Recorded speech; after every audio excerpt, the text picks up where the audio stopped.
In this tutorial in CyberLink PowerDirector for the Mac, I'd like to show you how you can begin to assemble the elements that you need for your first video production. What we're going to do is take the items that we want in our production, at least the ones to start with, and put them into our media room. Some programs call these bins. It's basically the first icon, the default one that's open when you open PowerDirector. They call it the media room. Now, there are several ways in which you can bring components into this location. One way is you can simply right-click on the right side of the panel, and then you'll see a pop-up menu. You can import media files, which allows you to select one or more files in a folder, or if an entire folder contains elements you want for a particular project, you can do import media folder. A third option, if you have items already uploaded to a CyberLink cloud account, is you can download them from there. So those are several of the options with the right-click menu. The other option you can do is you can click on the icon on the very left, and if you click on that, you'll have those three options here as well. Now what you notice here is this also gives you these shortcut keys for single or multiple click media files or an entire folder. And I would use this, except I find the shortcuts the best way to do this. All I need to do to import something from a folder is hold the Control key down on my keyboard and then hit the Q key. It pops up a menu that takes me to a folder where I can select one or more elements. Let me take this one here, and it gives me a preview in this screen, and I can just click Open, and it pulled it in. I'll do Control Q again, and let's take another one, and I'll click on Open. And now I have two graphic images in my media room.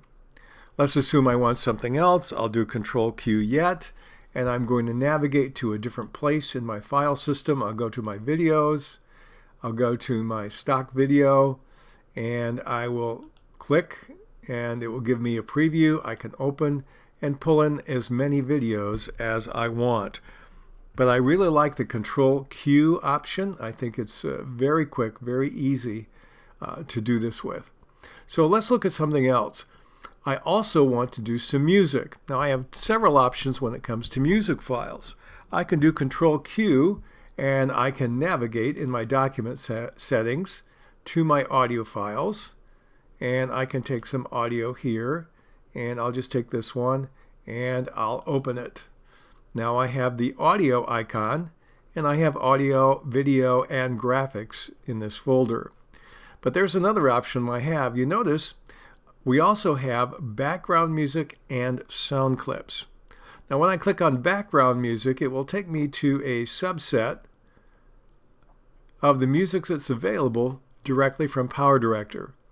It will give me the category of the music at the top, the duration, the size, the date, and whether or not it's downloaded. Now the good news is I don't have to download it to listen to it. I can simply click on it with a mouse, and then I can press the space bar on the keyboard, and it will play a sample of the music. And we can do this with any of the music. We can sort by duration, we can sort by size, we can sort by date, we can sort by category, we can sort by title, and you can enlarge this window to be as large as you want. And if you want a copy of the music downloaded to your system, you simply click on the download icon. We'll do that with this one right here, and it will download it, and now it's in my system. We see the check mark indicating that it's been downloaded. Now you have the same option when it comes to sound clips. When I click on the sound clips file, I have a default number of sound clips available. Again, we have name, category, duration, size, date, and whether it's downloaded or not. So we can click on it, and I can press the space bar to preview. And so those are some of the options. You also notice that these are categorized. So we can say, what are the ones that are instruments? And now we have instruments. What are the ones that are related to people? And now I have a subcategory of people. And when it comes to background music, I have the same options. And I can say, well, I want something that's pop or want something that's classical, and I'll get that subset there. So there are several ways to deal with what in essence is a database.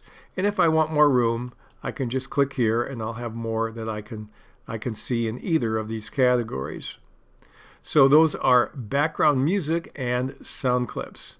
Now obviously you can take any sound clips or any background music that you have and go simply to your media content, use your Control Q key, and download it anywhere you want from your file system. Now once your elements are in this segment of PowerDirector, there are several ways in which you can view them. The default view is the icon view, and you can click on the little 9-dot box to the right and choose the size of the icons. Right now they're small. I can go to medium, or I could actually go to large or extra large. You also have the option of sorting these. Again, we have the same categories: name, duration, file size, creation date, modification date, or type. So you can sort using this option as well. Now you can also determine what you want to see by category visually. I'm going to take this little arrow and click on it so I have more room in my media room panel on the left. Then I'm going to select the third icon from the left, and that is the video icon that will only show me video content in my library. If I only want to see my graphic images, I click on the icon to the right of that. If I want to see only the music, I click over here. And if I want to see not an icon view but an instant detail view, I click here. And now again I'll turn them all on, and now we see more information in more of a database table format. So you can view this and sort it many ways.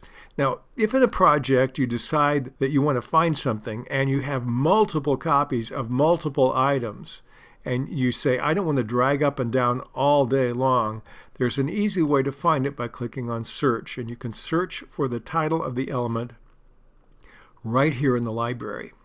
Now, what if you want to take something out of your library? It's very easy to do. Again, you can simply right-click, and now you can click on Remove All Unused Content from Library. Let's assume you're near the end of your project. You have many elements in here that you haven't used and won't use. You simply click on this.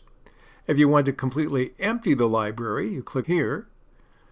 And another option would be you could just simply highlight an item, right-click on it, and then you can click in the option that you want to remove it from your library, and it will take it away from your library. Something to remember is that this is not destructive.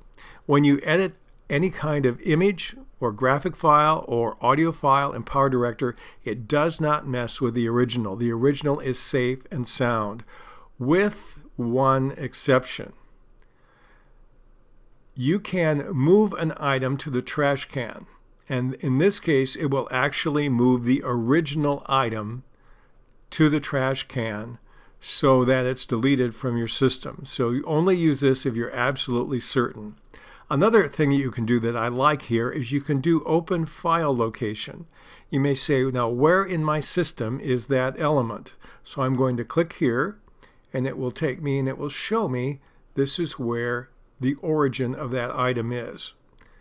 Because it's non-destructive, it doesn't edit the actual original element except if you choose this option to delete it. So that's another nice feature of CyberLink PowerDirector. And once we've populated the elements that we want to have in our system, we can begin to do some dragging and dropping and putting them on timelines so that we can use them to build our first video project. But this is the way you begin to pull those resources together using the tools found in CyberLink PowerDirector for Mac.